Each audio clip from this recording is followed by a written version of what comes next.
those watching and listening around the world. This is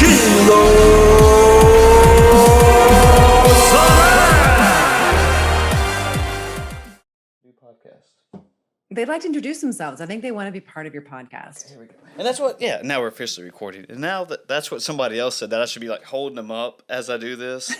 And I was like, I think that's a little too weird. I mean, this is not a high production value podcast by any means, but Right. You got to keep it somewhat professional, right?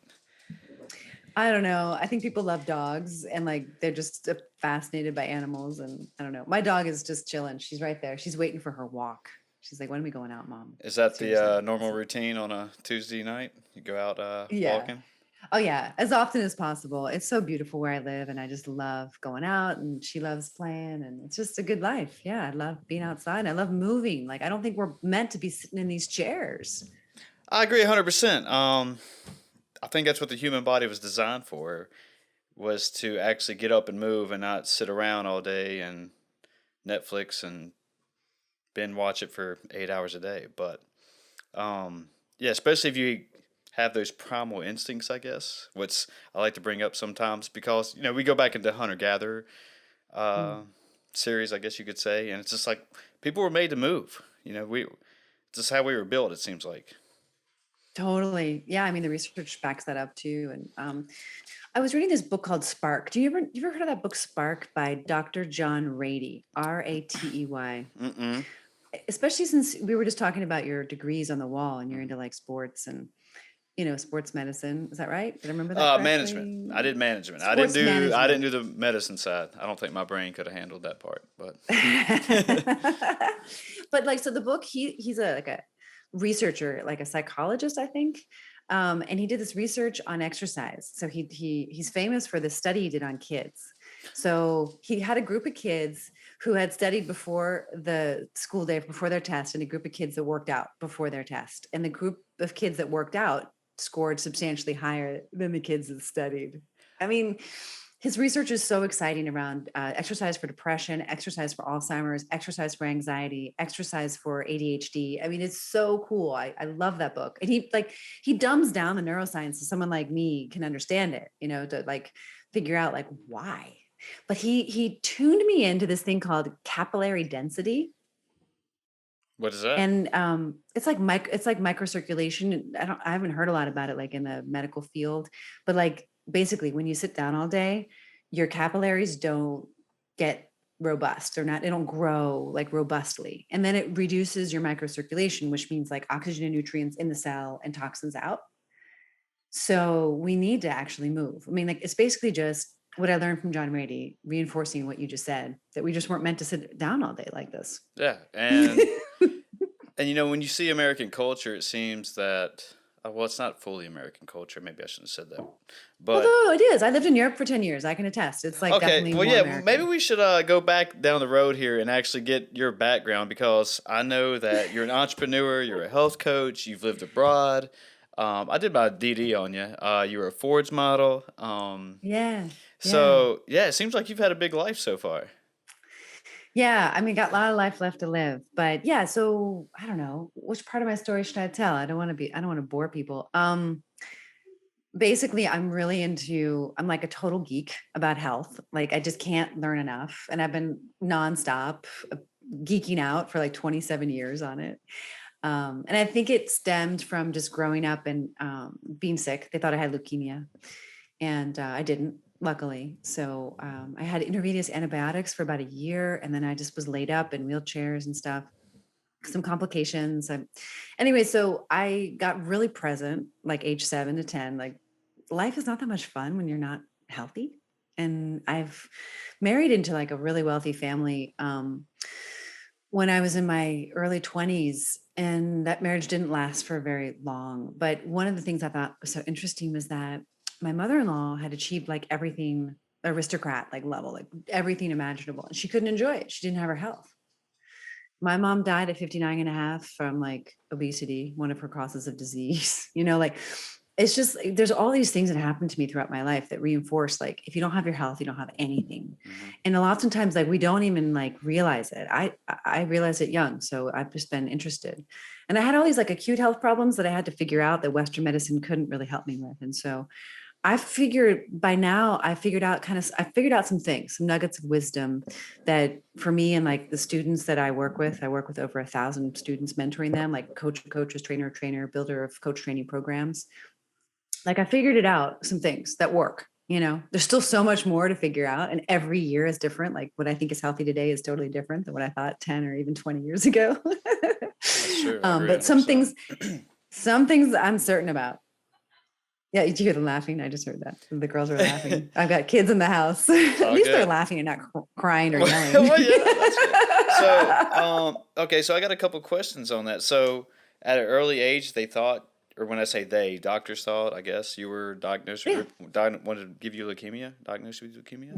They thought, so I had a high white blood cell count, and that usually indicates a leukemia diagnosis, but they couldn't figure out where it was. And so it took them about 6 months. And so we were in and out of those children oncology wards, which it's a very sobering experience. I remember just like comforting my mom because she was like beside herself. It's just seeing those, it's like I can understand disease, especially if you're like neglectful or you had some toxic environment and but like a kid getting cancer, that's so hard to like, it's just heavy. Anyway, they took a bone marrow biopsy because they found like something finally. And then don't recommend those. Those are rough. I don't even know what those that are is. serious. So they stick a needle in your bone and you can't have any kind of numbing okay. agent. I've heard of that then. It's like a gigantic, I don't know if it was this big, but it felt this big when I was 7. It was like so intense. I think I might've broken like a bone in my mom's hand because I was like squeezed her hand so hard. And then luckily it wasn't leukemia. So it's this osteomyelitis. It was like a really rare bone infection. And the irony of it all, because I'm like really into like natural medicine now. I mean, clearly, if you need antibiotics, like I did when I was diagnosed with osteomyelitis, which is a bone marrow infection, really rare in this country, treated by intravenous antibiotics, which prevents amputation. So that's a good thing, right? Western medicine saved my leg. Sure. But like it can also be overused, So at the end of the day, I think getting back to health is like getting back to the simplicity of like food and fitness and, mindset. Like that actually is the magical trinity that, reestablishes and restores your health. And the body is so resilient. It's crazy. I've seen so many like health miracles. I can't even count anymore. It's so awesome. It's totally possible. So this is so rare what you've had that what would cause that? Does anyone even know? No one knows, but I have a hypothesis. You want to know my hypothesis? I do. Hit me with it. So I had chronic ear infections growing up. Okay. So I was like, even at age 3 or even younger, they removed my tonsils because that was like a common way to remove. They thought it would help ear infections. Like if you look at my eardrums, they're all scarred. Like literally, I didn't even know I had an ear infection. That's how immune I was to the pain. So antibiotics pretty much every month of my life. I also had like a resistance to mother's milk. So I wasn't even raised on breast milk. They've correlated holistically that ear infections may be related to a dairy intolerance. I ate a lot of dairy, Velveeta cheese. Oh my gosh. I'm like so embarrassed to admit that. But that was what we ate back then, I guess. And milk and, all kinds of just I know how that American that's what stuff. I grew up on was milk. So my dad was a dairy farmer, so I get it. Oh, yeah. So I think taking antibiotics, I'm not saying it was unnecessarily, but maybe it was. That's an excessive amount of antibiotics when it's scary as a parent when your kid gets an ear infection. Like, do you give them antibiotics? The doctor says you should, so you do, or you don't. Right. But it's a risk. You don't want them to get meningitis. That's like really scary. Okay. So I think it's because of all the antibiotics I took, which is kind of ironic because the antibiotics actually saved me, but may have caused the possibility of my bacterial balance getting so out of whack that I would contract an infection in my bone marrow. I know it's interesting. Yeah, maybe that's my hypothesis. I don't really know. But nobody, the experts, as they say, they couldn't tell you for sure. No, I mean, why do people get infections? Because their immune system is compromised. Why is their immune system compromised? Because of a lot of factors, right? T cell production. Now they're calling the microbiome is a huge indicator. And we know that antibiotics are like an atomic bomb to your microbiome. So that's why I drew that correlation, because if I was bombing it, I didn't have enough time to get that balance back. Yeah. So a lot of research that I've done, inflammation leads to a lot of disease, and that could be also part of your diet, and I guess with the stress you're putting on your body, and etc. So I try to do everything that I can as far as keeping that inflammation down. So yeah, I want to know about your anti-inflammation diet. I'm curious. So I've experimented with a lot of different things. So what I found that works best for me is meat, salad, vegetables. Cut out the sugar, which I do. I do cheat. I'm not going to. I'll be honest. I mean, I'm not perfect. I'm human. I mean, I love gummy bears and popcorn. That's like my. I think I'm a little kid. I guess. So cute. I love it. Like there's nothing greater to me than going to seeing a movie when we could go see a movie at a movie theater and getting a huge thing of popcorn and a cherry Coke and just sitting and just enjoying it. I don't know. That's just my thing. And then gummy bears. I don't know why. I don't know if it's I don't know. It's the texture of them. I just like them. But anyway, they're fun. They are. So with my experience though, is that what works best for my body is that. Have you ever heard of Renaissance periodization?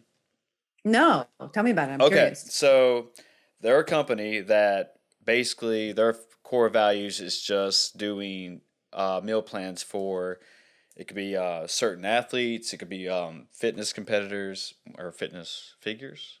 I might be using the wrong terminology. Bodybuilders.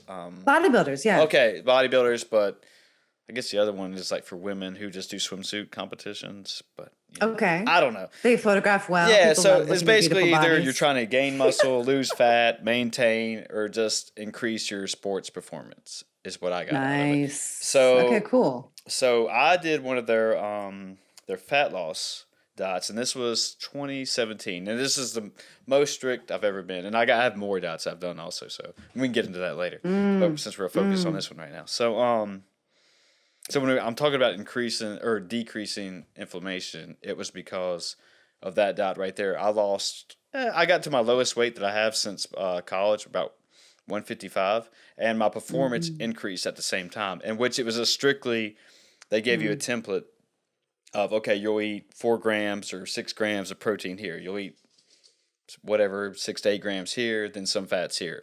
And it was roughly 6 meals a day for a fat loss one. Wow. And that was, as far as body composition, as far as increase in performance, that was the best results I've seen at that time in my body. And so protein and vegetables, basically, is what protein and vegetables, it's what's worked. What's worked for me. And I know everybody's, like you said, their biomes are we're all different. So that may not work for somebody else. But I felt great. My mentality felt great. I think everyone feels great when they do that. I mean, it's in line with the keto and the paleo. But they say, like, after a while, my experience with clients and people I know is that, like, after a while, their liver kind of gets sluggish and they reach a plateau. And then their skin gets a little pasty and they get these dark circles under their eyes. And then they start to have, like, endocrine problems. So I think it really depends on, like, probably if you're eating fish versus beef or pork or chicken, it probably depends on a lot of things. But I love the idea of having a super low body fat, high performance, the shredded look. But I've been a vegan now for like a while. On and off vegetarian my whole life. And I always kind of seem to carry around this extra body fat that I would really like to go away, but I just really have an aversion to meat. I wish I could say it was because I care about the animals, and I'm really sorry that I have to say that, like, even publicly. But I actually have always had an aversion to animals. It's not that I want animals to suffer, don't get me wrong, but it's not like I'm a vegan because of that, sorry, I didn't mean to cut you off. That's fine. Okay. So I have moral qualms with that as well, because, there's my dog barking. Yeah. Hey, buddy. We hear you. So hopefully this won't get cut in too much. So, I mean, I know my body works well off meat. I love it. Like this me, I just know I do well, especially with my, I don't know if I told you this earlier, but I'm a CrossFit athlete. Nice. Okay, so and when my performance is increasing over time, little by little, I know I'm doing something right as far as what I put in my body. And as I Yeah. said, I do know I cheat a little bit, but it's not going to hurt me. But yeah, so I've read a lot about plant-based diets and being a vegan and stuff, but it's really hard to do that unless you are on the ball about, keeping up with your protein as far as, okay, I need this much grams. But I think there is a lot of confusion on, how do I want to say this? So you can get obviously a lot of protein from a ribeye steak, but you can also get that from a peanut butter sandwich if you Thank you for saying that. if you measure it out right. You have to understand the biologically available protein in its variety of foods and its availability. I think that's the key. All right. I don't want to interrupt you. Sorry. Go on. No, that's where I was going with that. That was my whole point. Is that, and I don't think a lot of people know that. Is that they You're think, right. Yeah, they think they go vegan, and that's what people. So the argument is that, oh, you shouldn't go vegan because you can't get enough protein, for example. Well, that's not true. It's not Exactly, true at it's all. not true. Yeah. And you can get it, but you have to be on the ball about it. Yeah. Did you see Game Changers by any chance? That movie? Yes, I've watched that, and I've watched a couple debunkers podcasts on it, or listened to them. Yeah, I mean, I'm totally vegan and I'm a vegan advocate, but like I don't talk about it usually. I mean, this is like the first time I probably mentioned it on a podcast ever. And I actually build culinary institutes for I built a culinary institute last year for this health institute in Florida. Amazing place, by the way. And lots of professional athletes go there, including like Venus Williams. Like really, Oh, she's pretty good at tennis, I hear. Yeah, and she was going to end her career. Apparently, this is the story. I don't know if it's true, but she was going to end her career before she found Hippocrates. And Hippocrates is like the ultimate anti-inflammation diet, but it's hardcore. I mean, for people like you and me, we might be into it, but like it's pretty hardcore. And it's not just raw vegan; it's sprouted. Everything that you eat has vitality in it. And so, for example, like we might eat walnuts or almonds, but they're sprouted before you eat them. So you bring the vitality back into the food. So you don't eat, occasionally we eat broccoli or broccolini, but mostly we eat broccoli sprouts, which has 30 to 50 times the amount of phytonutrients. And so it gives you so we have about a little over 1,000 students in the big online program to learn the lifestyle that I built for them.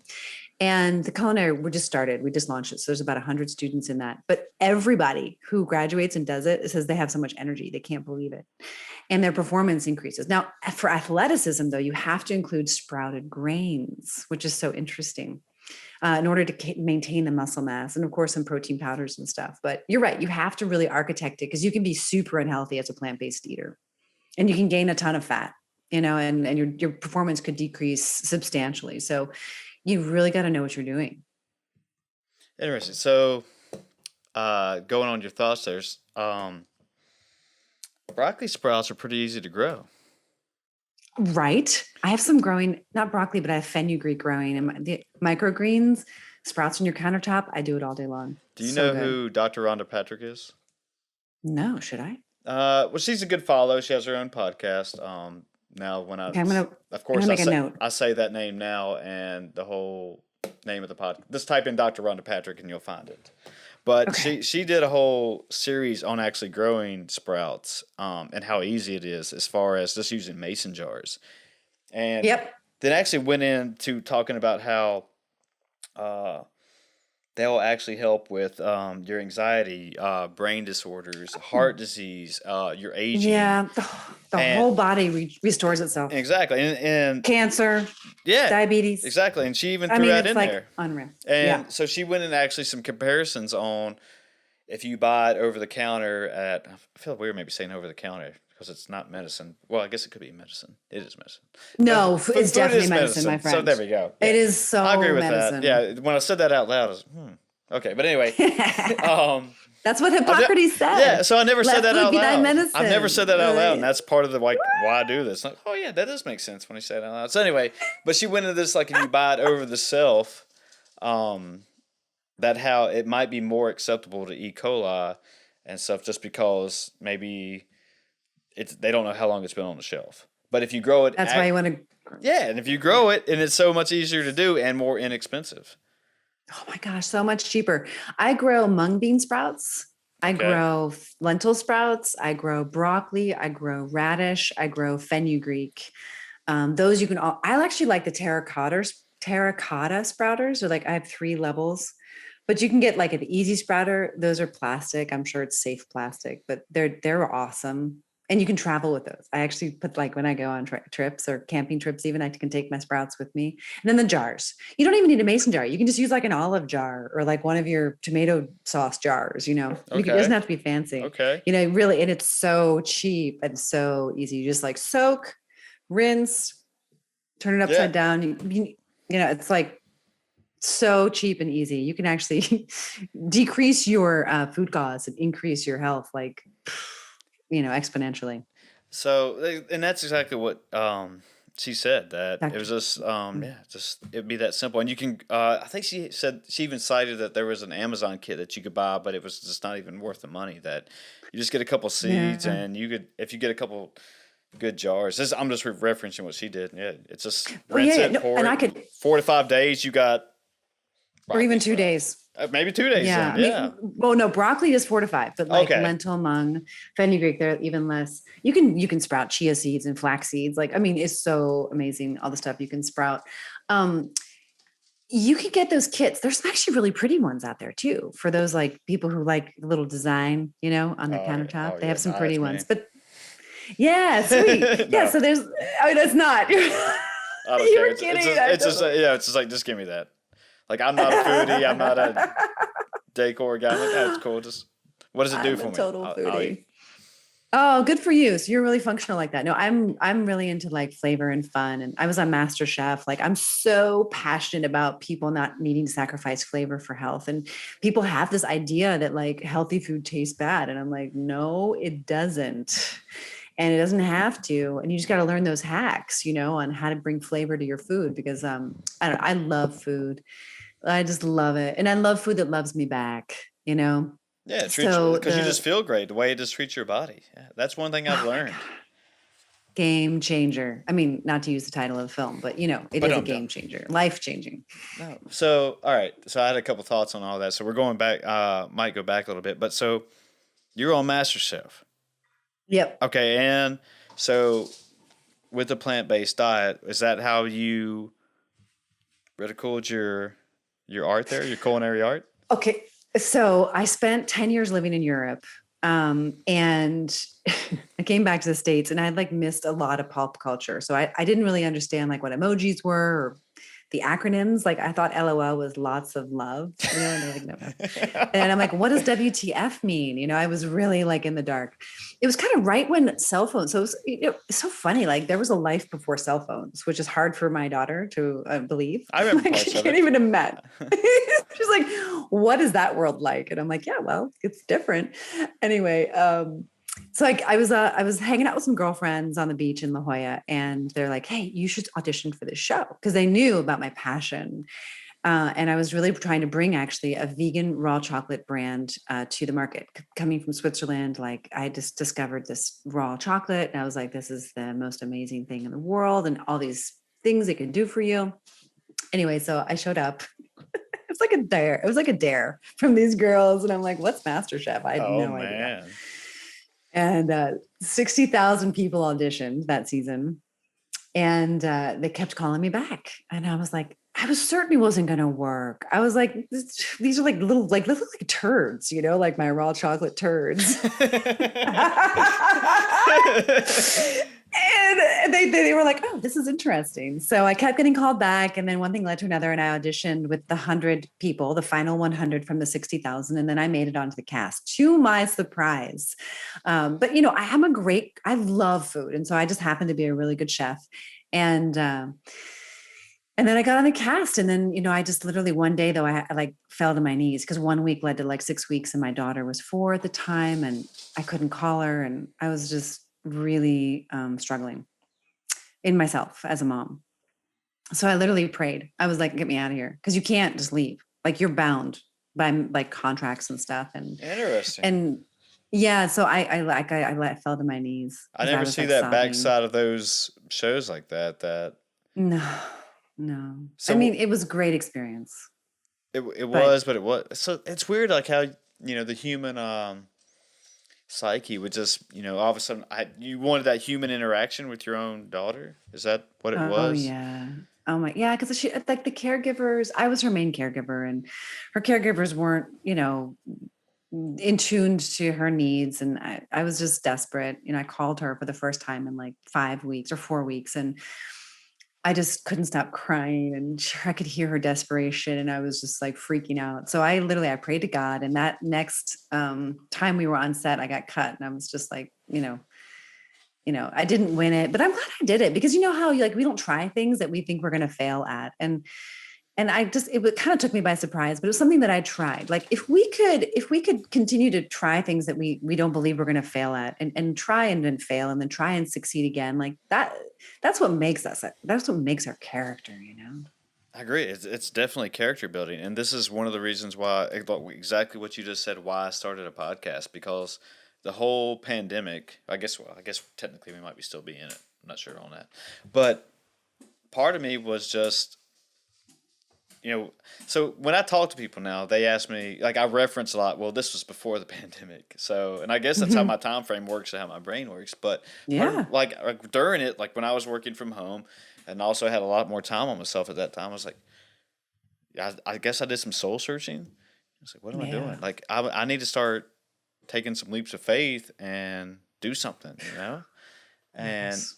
part of me, like, I've always enjoyed podcasts. I've always loved them, but I love hearing how other people's walk of life, and I was like, oh, maybe I should just try it out, see what happens, and yeah, and I mean, I can relate that to a lot of things. Even as far as when I first joined up with CrossFit, like 8 or 9 years ago, however long I've been doing it now. So Wow, you've been doing it for a while. yeah, That's fair. Good yeah, for like you. I drank the Kool-Aid and I got hooked. I did it for a while. I did it for a while. I got like jacked. I mean, I have this body Oh, composition where like I could be like, I seriously could be a bodybuilder. It doesn't take much. I just like, I got, my friends were even like, Helene, you're kind of like looking a little masculine. I'm like, oh, I just was so into the CrossFit because the community was so great and we had so much fun and it was so like raw and uncensored, and everyone was just like sweating and just cool, But then I kind of backed off a little. But it's really fun. CrossFit is so fun. so do you think with what your friends were saying that having more of a how do I want to say this? So you said you look jacked. So do females and also males might look down on that? I mean, I personally don't. Like, but Well, I mean, I am a large person. Like I am like almost 5'10", okay. and I'm like really strong. Like I'm unusually strong. Like my nickname is Wonder Woman because I'm like, I really, yeah, I mean, I have an unusual strength. I think it's my genes or I don't know what it is. I've always been like that. And my sister though, she's like dainty. I mean, she's like I hug her and I feel like I'm going to crush her. She's so petite. Like her 4-year-old watch from like childhood still fits her. That's how tiny her bones are. Oh. So I don't know where I got it from. Actually, maybe I'm an anomaly. But is it a bad thing? I think that I just want to feel feminine and I don't want to overpower my boyfriend, or my husband. Like I just like if my thighs are like, I just don't want to be, I don't know. I don't really want to be that in the relationship. I actually want to feel feminine and I want to feel like I kind of want a stripper's body, if I'm honest. I'd love to have a stripper's body. Like their bodies are awesome. Well, so that's like my ideal. Personal preference. I mean, I agree with you, and I think obviously a lot of males would agree with you also, and I would too. But in my opinion, I don't see anything wrong with it. That I appreciate that a woman takes care of herself, and if she's muscular, okay, yeah, that's fine. But if you think about it on the opposite end, that you see somebody who is more obese, nobody's going to be proud of that. But I think I would be more proud of, okay, she takes care of herself. And just like we were talking about earlier, that she's moving, she's up and grooving. She's just not chilling on the couch, eating Doritos and watching Netflix all day. I cannot imagine. Even though how much I want to do that. You have to resist the urge. Yeah, there's some days I'm just like, I don't care. I'm going home. Well, and we need to restore. We have to like, I had to convince myself to restore. I mean, it's not easy. I still work out a ton. And my workouts are, and this is actually one of the things I really wanted to talk to you about. Okay. I've invested over like $1.2 million in personal development work. And it's been in a variety of things like meditation and yoga, as well as like all these different ideologies, ontological master coach training degrees. And I mean, it goes on and on and on. Like I've really, really researched theology and so many things, to try to find the truth about the world and to understand love and God and the human condition. And I'm really like so interested, and I'm still so interested. But in the last couple of years, I've been like blown away at how my movement practice has moved me further forward than any construct, framework, context that I've ever used in my entire life. And trust me, I have used a lot of different frameworks to try to like, overcome, compensate, like all these different frameworks. Like I'm like a total geek for this stuff, as I mentioned earlier, but the movement practice, because I think that energy is just like emotion. So emotions are just energy in motion. Emotions are energy in motion. And so when we get stuck, like we all get stuck sometimes, anger, frustration, Sure. fear, anxiety. And then like, if I can take that into my movement practice, it's like gone. I can shift it way faster than any like conversation or writing exercise or anything. And I'm totally blown away by it. And I'm really excited about it. Because I mean, I've been a yoga practitioner, like really hardcore yoga practitioner, probably like you are with CrossFit for like almost 30 years. It's a long time. Mm-hmm. Yeah, I incorporate a lot of yoga. Well, I used to. I shouldn't say that I do, but I used to. I don't know how much you know, but so CrossFit, I guess they incorporated, they called it ROMWOD, and Nice. it's called range of motion. Workout of the day. It was literally just a 15-minute yoga session, or you could make it into a hour-long session. And Nice. yeah, and I've also Probably why you've been able to do it for 8 years. 'Cause well, otherwise you get injured. I'm also like kind of how you talked about your sister earlier is that, some people have complained like, why don't you warm up? Why do you just go in and start doing a workout? It's like because I just feel good. My body, I just know how my body feels, and You don't have inflammation. yeah, that could be it. Secrets revealed later. But I don't know, and just I could be my mindset. It could be just low stress, just feeling good, the inflammation. I don't know, and I have practiced yoga. I have not practiced hot yoga though, which is one thing I've always wanted to do. So, do you have any experience That's with that? fun. Oh yeah, it's fun. I mean, I'm not a big fan of it, honestly, but it's really fun. I think Just you can cause of the hurt heat, yourself. or just cause of Yeah. I mean, like if you kind of, this is going to sound a little weird, but like if you kind of like get off on exercise, like hot yoga's for you. I mean, it is like I like how you, you I feel like how you did that. you feel like euphoric. I mean, it is like nothing compares to that post hot yoga like vibe. I mean, it is like fully yogification, fully yogified. Like it is like a whole nother level of like awareness and energy, and it's spectacular. And you feel so clean because you literally can wring your clothes out afterwards. It is like I've heard that. yeah, so it's like I think it's really fun. I mean, I went through a phase, but I think long term it can, and I'm always thinking about like vital long term thinking. And that's why I'm talking about the diet and just looking at long term results. And I noticed that I think it can damage the nerve fiber long term. I don't know. I have no research or facts, but I think people I know who are in it tend to be kind of nervous and anxious, who do it for a long time. And a lot of people injure themselves because they push themselves a little too far because the framework inside of the class is like they want you to push yourself, not all, but that's kind of a general ideology. I'm generalizing, which is never good. But so anyway, so yeah, I think it's fun. I think everyone should try it. I think now they're doing far infrared heated classes, which is like so sweet. If you don't have a far infrared sauna, like going to a far infrared hot yoga class, like bang for your buck. Like Okay. awesome. I think it's really fun. And I love the way it makes me feel. So, I mean, but for me, I'm really into like using yoga as medicine, like food as medicine. I also believe yoga can be medicine, and I've studied it, therapeutically for that. So like if you are feeling sad, like you need to do backward extensions, Mm-hmm. And also like I do a lot of resistance training stuff as well, like push-ups, burpees, mountain climbers. I do all that stuff. Mm-hmm. And I know that it's going to, create tightness and short muscles in here. So back bending is like a really great way to like even that out in the shoulder joints. So you prevent shoulder injury. Hip flexors with all the ab work, can get really tight in a lot of the squats and things that I do as well. So like, also back bending can really lengthen out those hip flexors. So short muscles will break, long muscles will bend. And so I just want to I want to be vital when I'm in my 80s, so I'm working on it today. Well, I want to go on that thought too, but just what you previously just said with yoga, and how you also brought up Spark, the book earlier. I'm currently like I read roughly one book a month, and that's just Nice. well. When I say read, I do audiobooks because that's Me too. okay. Okay, Oh, I'm all thank about you. it. Thank you. Yeah, no, and I'm like sometimes one book a week, but definitely one book a month too. I'm in your club. I'm Okay, curious I'm a- what you're reading. That's what I was going to tell you. This one. Well, actually, I'm trying to do two this month. I'm bouncing back. Oh, excuse me, back and forth.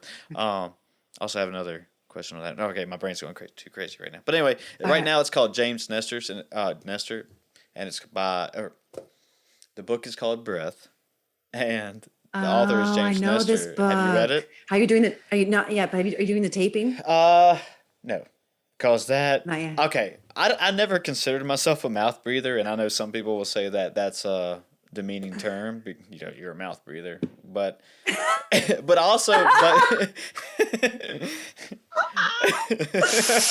Oh my gosh. But also, That's funny. that it has made me think that with my childhood it was like, how did I breathe when I was younger?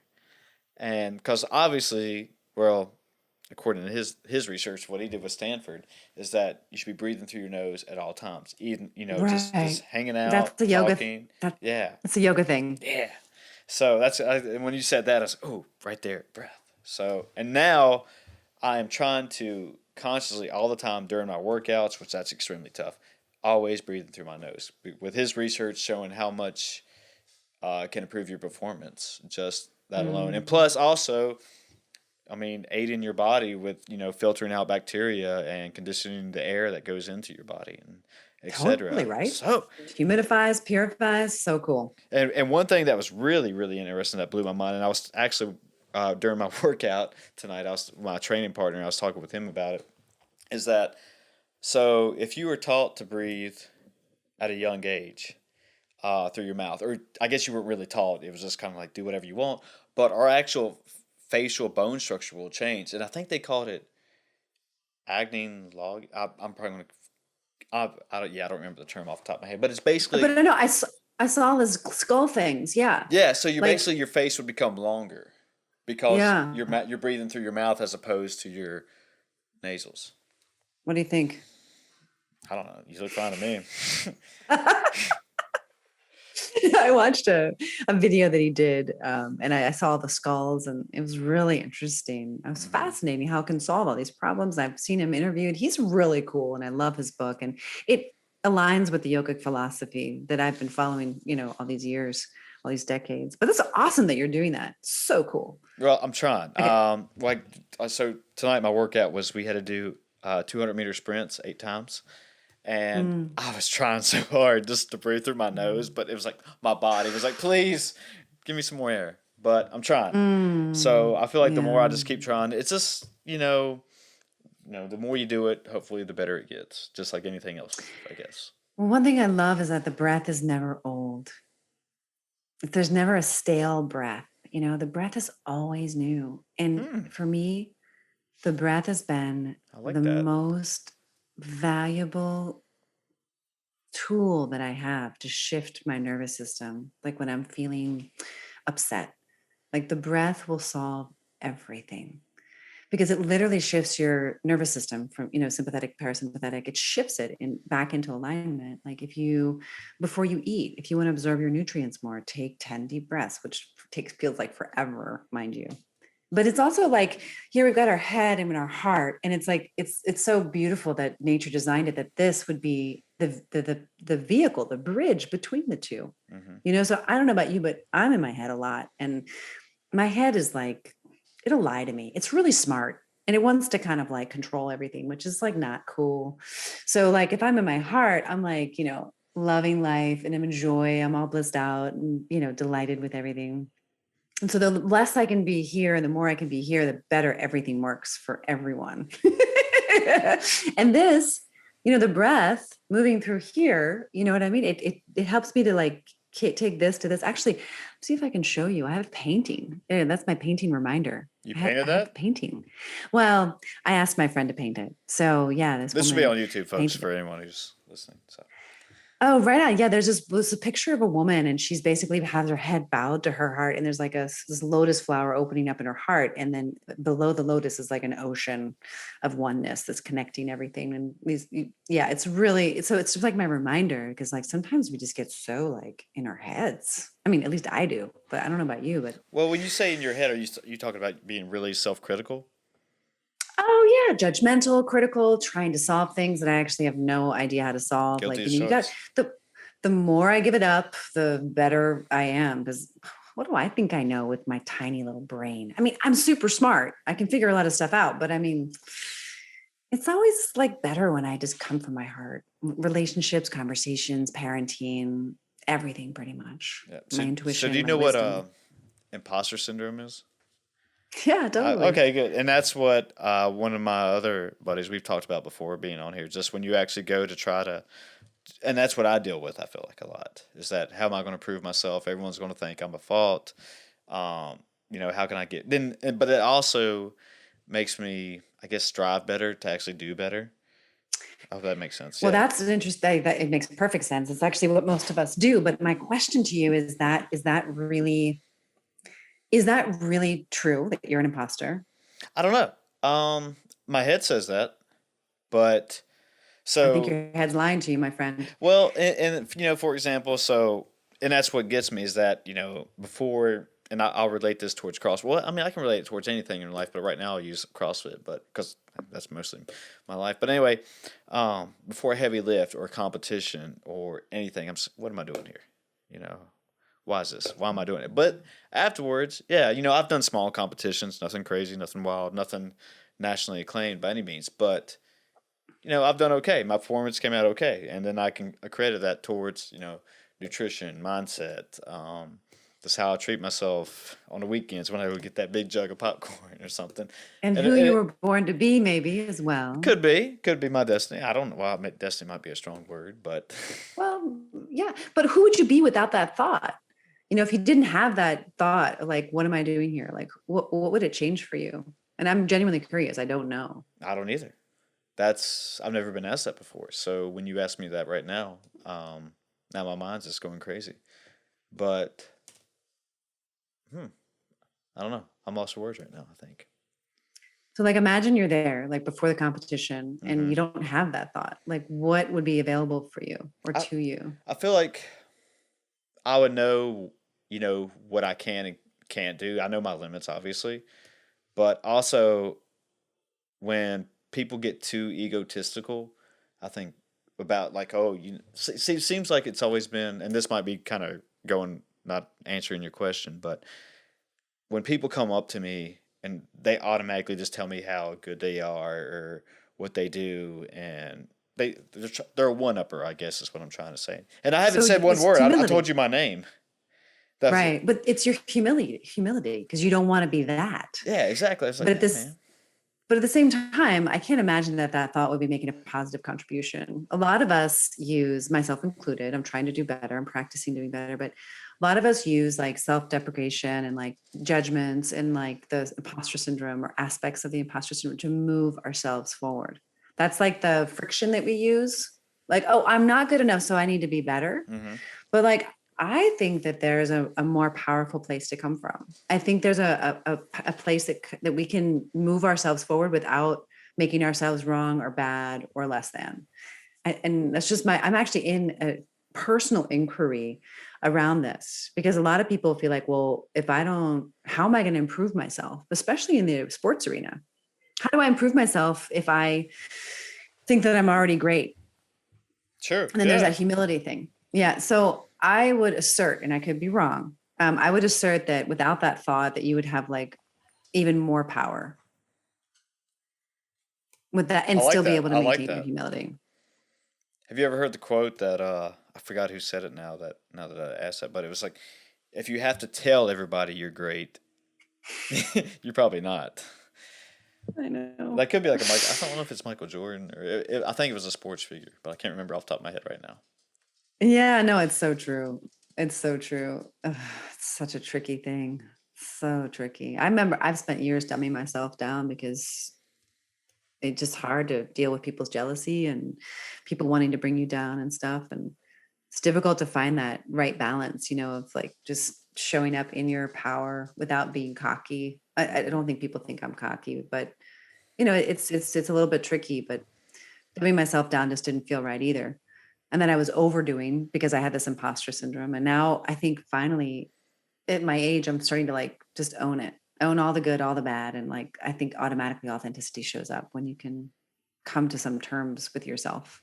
Do you think that you talked about people wanting to bring you down? That's the world we live in now, as far as social media and uh, just people just hating, I guess, or being jealous, and just they want to throw out negative actions towards somebody that they may look up to you, but they're also jealous at the same time, and they're like, oh yeah, well, then they just Well, want to I throw think out it's they want to throw out a negative comment. I guess is what I mean. yeah, I mean, it's an age old, like good versus evil predicament. And I think that in the human predicament, we all have greed and we all have jealousy. And every religion you look at, there's always, whether it's Judaism or Christianity or Islam, like there's always going to be a teaching about how we have to temper our jealousy. And it's spoken about a little bit differently, but I think we all have this envy, and it is a source of human suffering. And I think it exists and it has forever. And now people are going to make comments, right? That's just one expression of it, but I think it's not new, and I don't think it's going to go away. And that's why I love the work that I do, because it's really about tenderness and self love and compassion. And I think that the hate that we're seeing in the world on a global scale, especially in this country, is starting in here, is like a justice, like an injustice with ourselves, how we treat ourselves, how we our inner talk, what kind of foods we're eating, like in ourselves, like also for CrossFit, like you guys are, I know the one I did, like we were really interested in alignment, like that's a justice in how you lift. There's a justice in how you swing. There's like all these levels of integrity and justice that we're out of alignment with ourselves. And that creates that hate. And then we just smear it on others because we're unwilling or unable to take responsibility. So we blame others. It's like a natural thing. It sucks, but it's there, and I think we have to like wake up to, oh my God, I'm powerful. I'm a creator. Oh my gosh, like, wow, so much responsibility though. Oh gosh, especially as a parent. Yeah. Well, I don't know about the parent part. I haven't been down that road yet, but yeah, I agree with Mm, 100% what you're saying. Um, that makes total it's sense where to me. it's where we are. And I'm not going to pretend that I don't feel jealous sometimes. Like my daughter and I were like, let's do a JLo challenge, man. She's so freaking hot, we gotta do a JLo Is this like a challenge. And TikTok thing? something. I don't And know what a so JLo challenge is, but well, we were basically wanted to like eat like she did and like do her workout, and like, we wanted to like be J-Lo. We wanted to like be as committed to our health and beauty as she is. So we could like try sure. to like get up level basically, but it didn't last too long and we couldn't get enough information. So we're still trying in our own way. Well, you keep going, you keep doing it. I like it. Why not? But it sounds like a TikTok video. You say JLo challenge. I don't know. Right? Yeah, we should document our journey. It would be funny. Do you, do you jump on a TikTok? Do you do any of that? I, Don't right now, though my daughter's been like encouraging me to start an account, and mm, I just haven't figured out how to make the most impact. Like whether it's with food or with, I just don't know. I just don't know. It's like I can't my bandwidth is like only so broad. well, I mean, that's everybody with me. I mean, like, I've heard this term before. I didn't come up with it, but, say our bandwidth is 100%. Well, I'm only going to put in that bandwidth exactly what I think be inspirational, what I want to keep with myself, and so on and so forth. But yeah, I mean, but if I overload it with some randomness, like, that don't benefit me. So how's it gonna benefit anyone No, else? true. I have to see the strategy. Like I'm someone I'm very purposeful. Like my company is called Purposeful Ventures. And everything I do, I want to have a purpose, like the food I eat, where I get it from, like who I'm speaking to, you right now. The fact that this is going to be heard by other people, like to me, this has purpose and meaning. I don't always know what purpose or meaning, but I try to be guided to like, be purposeful in everything, my bedtime, when I wake up, what I think when I wake up, what I'm doing with my body, because mornings are all about hydration and circulation for me. I mean, all these years I've been studying, like health and health and health. And Hmm. I know so much about health. It's like people ask me to boil it down. I'm like, one word: circulation. Just get the blood They're like, flowing. what? Well, I mean, it's like you think about it, like your skin, you got to circulate your skin. You need to like baths, cryotherapy, sweating, like dry brushing, like you got to circulate, like hydration for your, inside, like you got to have adequate hydration. You have to eat foods that, aren't stagnating, right? Because if you eat too much, I call them concentrated foods like dairy, sugar, flour, even meat, Refined like they carbs and can. processed foods. Oh my gosh, totally. Chemicals, herbicides, pesticides, fungicides, like all the stuff, like kind of, if you look at live blood, it's like all the cells clump together and they're like moving around. Whereas if you're eating like sprouts and green foods, like, they're separated and there's a lot of oxygen flowing. So you need circulation. If you get stagnant in your thoughts, you got to circulate your thoughts. That's why I think emotions are energy in motion. You got to move it. Um, and it's so easy to shift it. But man, when you're in the thick of it, it does not feel that easy. But to me, it's like we have to circulate massively, not too much, of course, and then we have to excavate, what needs to be circulated. Like if you don't get your heart rate up, like that's a problem. You got to get your heart rate up. I don't care how you can be in a hospital bed doing breathing exercises. You do not need to be, on your feet to get your heart rate up, like everybody needs to get their heart rate up. It's really important, right? We Yeah. have to circulate. So circulation is really like a core principle for like everything that I love to teach and talk about and do for myself. So I'm going to assume I know the answer to this, but when you wake up and you get the water going, I mean, do you meditate at that time, or is that a I non-factor do. for you? Okay, yeah. Yeah, no, I I feel like a do. lot of And successful people do. yeah, my meditation was really specific for about 22 years, 22 years. I was doing these pranayama, the breathing exercises from the yogic. And I did like almost 2 hours a day for that long. Then one day I just like, I was sitting there and I was like, I don't want to sit here, which was kind of shocking because I really didn't go a day without it. And if I did, it was big. So I heard this man who was really interesting, actually. And he said that all these ancient meditation practices were created by men. And they're all very still, and men like to be still, but the feminine energy is actually in motion. And that's what has instigated this revelation I shared with you earlier. That in the morning, I like to actually dance. Oh my God, I'm a little shy. Ooh, what are we dancing to? This great, inspiring music. Okay. Sometimes it's like soundtracks from films. Sometimes it's like rap, sometimes it's like, I have like all these playlists. I'm happy to Just share wherever them. the And it's mood like, strikes with you, huh?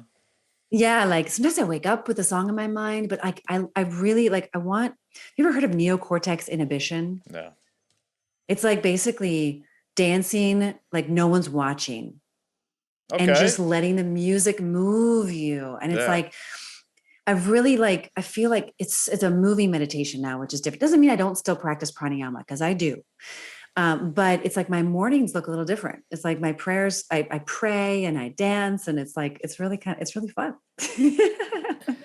I mean, I'd say so. That's a great way to start a morning. Usually, I'm just trying to make the coffee and sleep as late as I can, and then I do everything I'm else. making the wheatgrass, green I juice. think I'm more of I mean, I usually go to bed at the same time every night, but usually with What my time? about 11, Yeah. and that gives me roughly 7 to 8 hours of sleep, just depending But Nice. yeah, and that's one of the things we were talking about diet and stuff. That, and there's some people which I don't get that. Obviously you probably know who The Rock is, right? Yeah. Yeah, and he claims that he can work off like 4 hours of sleep, no, nonstop. And I think there's people who can, but Yeah. I don't get it. I don't do I don't well get off it. of it.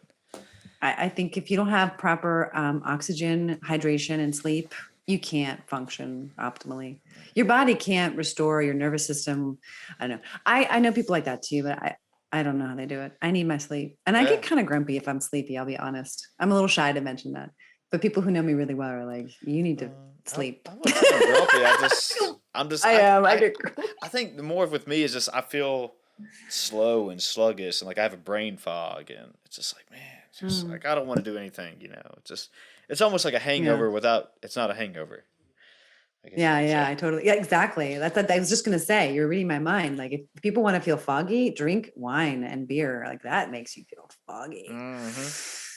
Yeah, I'm not a drinker, but boy, my friends who are, it's a whole different ballgame. They have inflammation, they've got chronic like pain, they've got migraines, they're aging. It's alcohol is big. It is. It's really big. Yeah. I mean, listen, people want to drink every once in a while. It's not the end of the world, but I think alcohol is pretty dangerous. It's sugar, right? Mostly, yeah. Basically, yeah. Mostly Yeah. all of it. Well, I think that's what I don't want to get on a high horse and talk about discipline though, but I think a lot of people choose the path of all right. So there was a great quote that most men live life of self deprivation, and so Right. what I'm saying that is that people will go to work and they work their 8 hours, but when they get off work they want to go scarf down a Big Mac at a combo and then go home and drink a 6 pack or what have you, and then 6 months later they're asking, I don't get it, I don't understand why I don't lose weight, blah blah blah. But it was and that's their treat for, I guess, rewarding themselves for working at 8 hours a day. But you're doing it 5 days a week. I mean, and like you've been saying, I don't think our body wants that. Our bodies weren't designed. This is what we talked earlier. Our bodies weren't designed to eat that type of food. I mean, it's almost that if you can't grow it, obviously you probably shouldn't eat it. I mean, and that's not with all things. And I'm not trying to be sit on my high horse and say I don't eat those things, which I do randomly, but not 6 days a week or 7 days a week. So Right. that's a good treat. Well, there's enough research like out there to know. But I have a hypothesis that people, women and men included, are doing that because they're getting an emotional need met, because they've been at work all day and they just need to get grounded, or it's like, I deserve it. I I've been think it's working what it hard, is. like you were saying. Yeah, treat yourself. But I think as adults, we've kind of forgotten how to play. Like I ask like people all the time, like, what do you do for fun? Right. Or how do you play? And they look at me like, play is for kids. Like, what are you talking about? Like, I think it's really important that we play. It could be wrestling. It could be dancing. It could be cooking. It could be anything. But I mean, I think what we go to now are prescription drugs, alcohol, and sex as adults. And I'm not saying any of like, you shouldn't do those things per se, right? Everything in moderation. Well, maybe one, two of the three, but the importance is that we like to have fun, and we've forgotten how to have fun. And I think some of these things that we choose, like overeating or excessive eating or pleasuring ourselves with alcohol, numbing ourselves out, it's because we don't have all of our needs met. And I think we all have a need for fun and stimulation, and I think it can be challenging when you're working full time to find those things, that inspiration. And then you get into a rut, and then you don't know how to get out of the cycle. And then all of a sudden you got diabetes or cardiovascular disease, and you're like, oh my God, like I got to do something. And at that point, it's time. But I think that we don't really look at the emotional needs that are getting met by the food and the alcohol. And it's pretty important. Well, it's like just like you just said that, and correct me if I'm wrong, but if you're not treating yourself or actually having a good time with yourself, what is it, cortisol, and you're under stress, that's just going to lead to more damaging effects over time. Totally. It's a vicious cycle. Like most of the women I know are living on cafe lattes until 2 or 3 o'clock in the afternoon. And that's not sustainable. I mean, it is for like a little while, but then, I mean, it's gonna bite you. It's going at to some catch point. up eventually, right? Yeah. Yeah. I mean, I don't want to be on a high horse either, but I also want to inspire people to take a look and be honest, about like, what do I do for fun? Like, how do I resource myself? And then it can get a little uncomfortable, like while you're making the change, but I mean, it's amazing. It's amazing what's possible and how much energy you can get. Like sometimes I have to like tone it down a bit because people are like, you're a bit much. And it's because I have so much energy. I literally jump out of bed in the morning because I'm so energized. But if I was eating Big Macs and drinking alcohol, I would not be feeling that way. Of course. And it's hard for the people around me to like, people who know me really well are just accustomed to it. They roll their eyes or they're like, talk to me later. But, it's fine. It's like, that's just, but there's so much embedded in this conversation, actually. There's so much. Oh, but yeah. we got to wake up. Oh yeah, we can go down some rabbit holes on that. But I Yeah. mean, I know we're running short on time, but one thing you just said that, I always feel I'm not a napper by any means. After lunch, I don't feel like I need that afternoon nap. As some people say they go grab another coffee or whatever, and that could be also diet based, or it could be genetics, how we've said also earlier. But I mean, do you feel like that plant based diet that you're doing gives you that energy all day long? It does, but I mean, again, I like you said, like I have it somewhat fine tuned to know kind of the right amount. Mm-hmm. But I can also eat a vegan diet and be super tired if I eat like a lot of starch, cooked potatoes, for example, Okay. or some other, like if you eat like gluten-free kind of vegan processed food, it can totally make you feel like that. Really suck a lot of energy from you. So yes, I don't have lulls in my energy. My energy is stable. I'm feeding myself a lot of fruits and vegetables throughout the day. And I feel so amazing when I eat like green food. So I'm really into green foods. And right now I'm really into apricots because there's an apricot tree that is full. And every time I go outside, there's like, I get a big bowl of apricots and I'm like, oh my gosh, so excited. So I eat a lot of apricots these days, but that's just for a few weeks and then it's over until next year. But yeah, greens, I made a lot of greens, like breakfast, lunch, and dinner, and sprouts. Okay. Yeah, so I definitely have that, but I know a lot of people who, it's a process to get there. Like you got to work with your gut, you got to work with your, what the fiber. Like we need a lot of fiber, and not all fiber is created equally. And we know now that the quality and the variety of fiber you eat is where the good guys, the good bacteria proliferate. So you want to eat as much good fiber and variety of fiber as you can. Squash and sweet potatoes and, fresh fruits and vegetables of all colors and varieties. So Jennifer, I mean, going again, I mean, like I'm with a plant based diet as long as you do it correctly and everything. So, do you experiment with any other supplements? Trying to advocate, like a lot of people say that talk about the game changers. We're circling back here, of course, but you don't get enough B12 with that diet. Oh yeah, no, I take B12 every day. Okay. And B complex for sure. You have to. I know people have gotten themselves into trouble and kind of lost their minds a little. You need B12, or you eat, maybe, I don't know, an egg or some goat cheese once a month. I mean, then you can populate your gut, but you need B12. Absolutely. No doubt about it. I like that. And I know we're running short on time here, and I have one more question I was curious about with this, but have you talking about the inflammation diet? Do you experiment with CBD oil and anything like that, or? Definitely. Yeah. Nice. It's the cannabinoid system is so interesting to me. I don't fully understand it. It's really complex, but I've had a lot of clients that I work with get incredible benefits from some of the brands, not all the brands. It's interesting. Not all CBD oil is created equally. There's some certain extraction, there's certain varieties. I'm still learning a lot about it. Same. But there's a couple of, there's one brand out of Israel that really seems to have this down to a science, like pharmaceutical grade. And I love what they're doing. And a lot of people I know, like even family members who have chronic, headaches or menstrual cramps, like they're taking it and they're getting incredible results. So you don't get the psychotropic because there's no THC, but you're getting the pain relief, which is so incredible. And then I have friends who have chronic pain who take it on a daily basis and they sleep better, they feel better. So yeah, I mean, people are getting great results from it, but you got to know your source, and you got to understand the dosage. So it's still, I think, early days for using it with any kind of accuracy. Okay, I It's agree kind of like 100%. Yeah, hit or miss. I've But cycled. Oh, sorry, man. Go ahead. no, I'd love to hear your experience with it, but I think supplements are actually quite important. Okay. Whether you're on a plant-based diet or a keto diet or paleo, whatever you're on, I think supplements are actually really important, mostly because of our soil. We need minerals. There's certain things we don't get Yeah, from our yeah, food. the Even, body wants that stuff.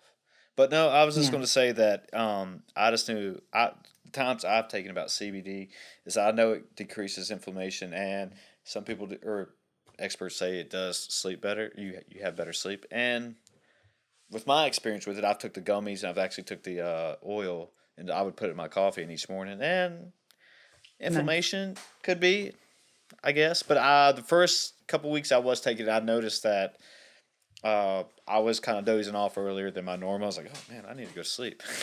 Like a lot of times I'll watch a movie or something before I go to sleep, or I'm catching up on Netflix. Interesting. But It made you sleepy. it did. Yeah, Wow. it did for me. But the first couple weeks, but it seems like I don't know if my body Mm. adjusted to it. But it seems like it was just I'd kind of love the to know. routine. I don't know. Yeah, I mean, I'd really love to know because like there's so much I don't know. But man, that industry is just exploding.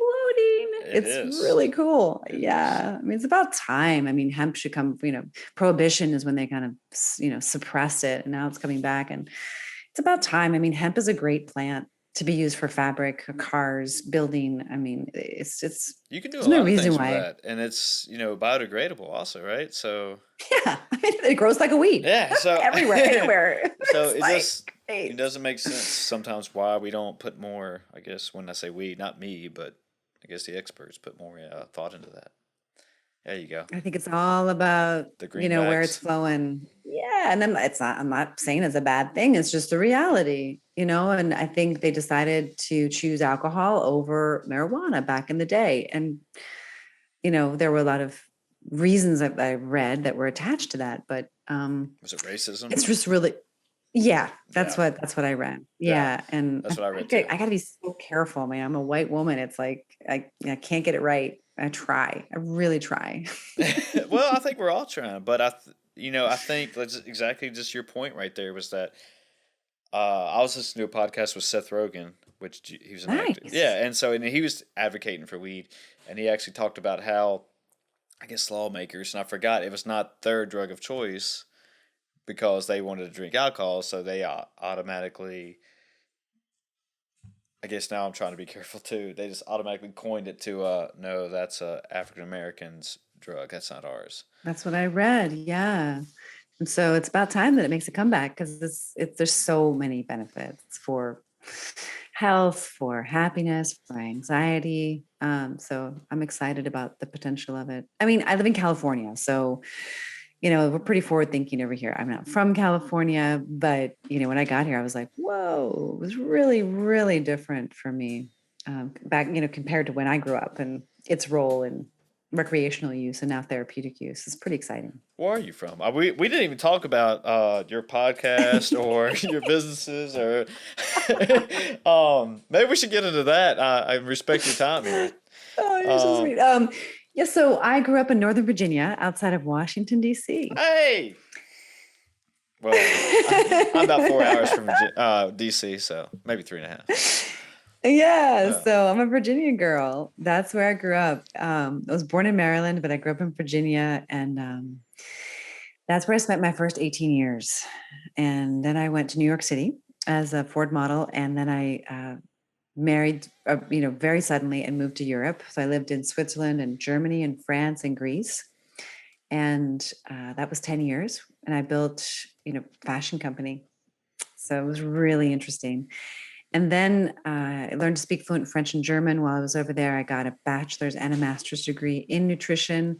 And then I went to India and my life changed. Like so many people say this. And so, but it did. And I came back and I'm like, what is this life I'm living?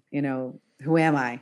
What is this? And so I just had to make a values-based decision based on my personal values. And I decided to leave Switzerland, leave the marriage. And my daughter and I moved to the United States.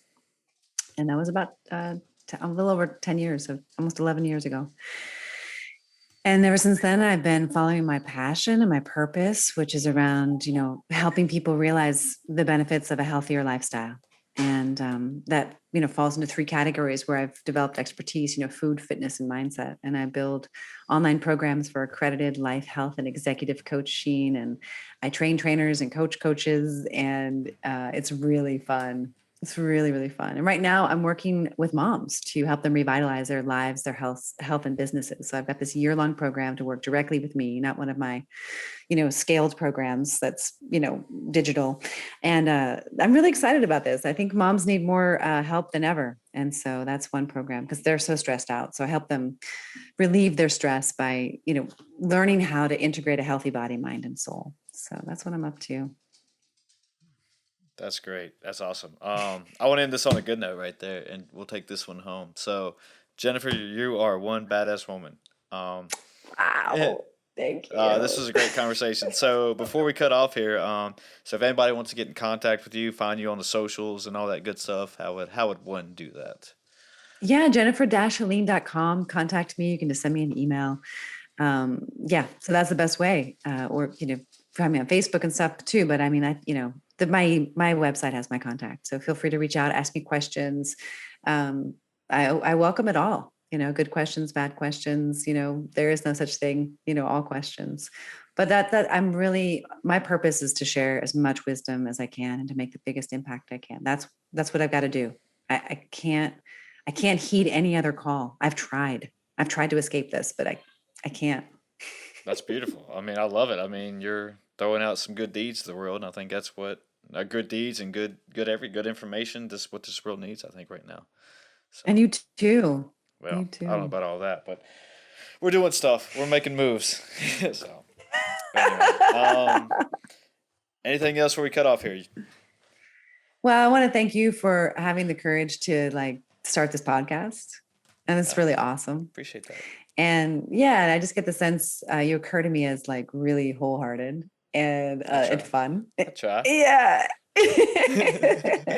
And really accepting. And I just really felt like you were really present with me. So I really appreciate this time we've had together and what you're doing. I appreciate that too. And hey, okay. Well, I guess he does too. Or he says it's time to get off here too. He needs a treat or something. But anyway. Last word. You had to have it. Yeah, of course he would come in there. So again, thank you. This is a great conversation. I've really enjoyed this. It's my absolute pleasure. Okay. Talk to you soon. Okay. Bye, folks.